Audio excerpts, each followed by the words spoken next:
Big changes are coming to the PTE Academic in August 2025, and if you're planning to take the test, you need to know how to tackle the two new tasks.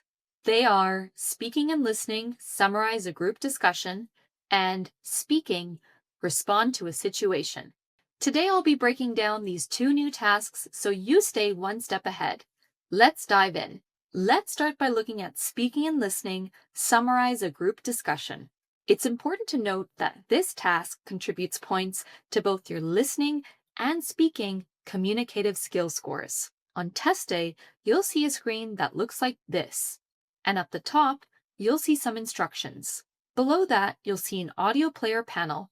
And below that is a status bar showing your preparation and response time. The instructions tell you that you'll listen to a group discussion between two or more speakers on a general or academic topic, and then summarize the main ideas from the discussion in your own words.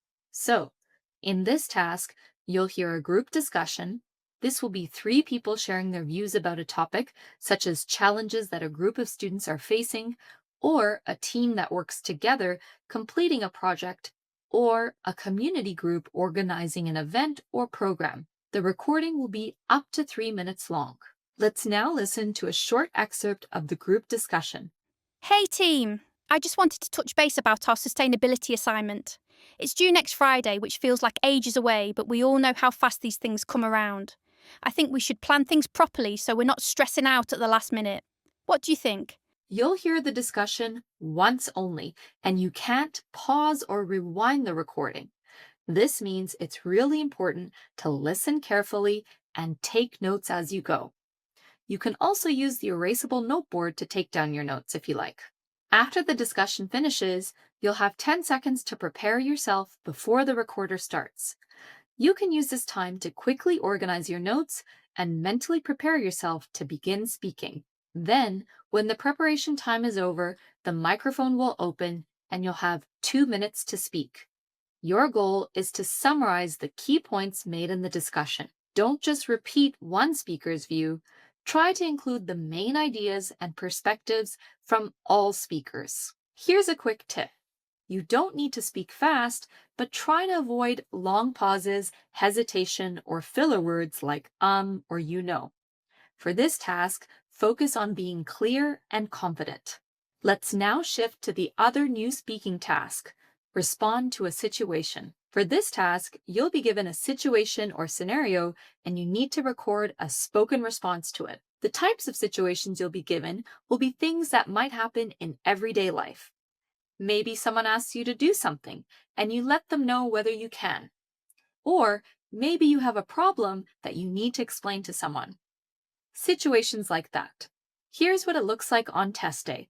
On the screen, the instructions are at the top. They'll be the same for every respond to a situation task.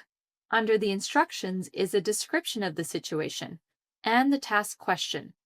Under that, you'll see the audio box, and at the bottom is the recording status box. You'll have a few seconds to read the instructions. Then the audio of the situation will start playing, and you'll read and listen to the situation. When the audio finishes, the recording status box will show you how much time you have before you need to start speaking. Then you'll hear a tone, and the microphone will open.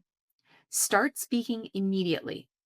You have 40 seconds to give your response before the recording stops. Let's look at the description of the situation in this question.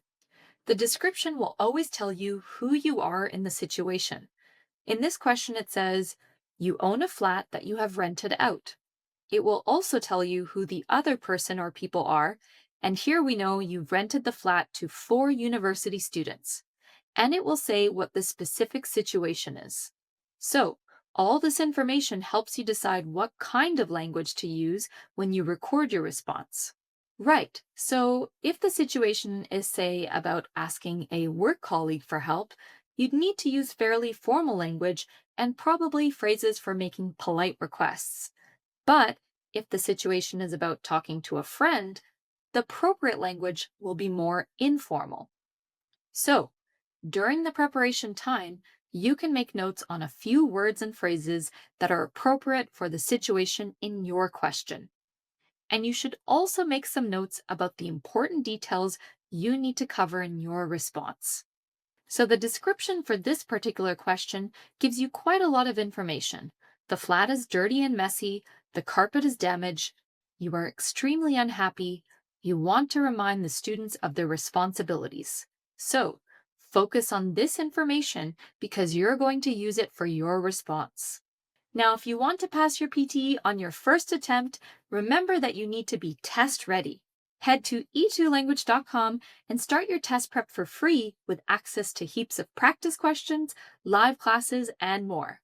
That's it for today. Good luck on your PTE test prep.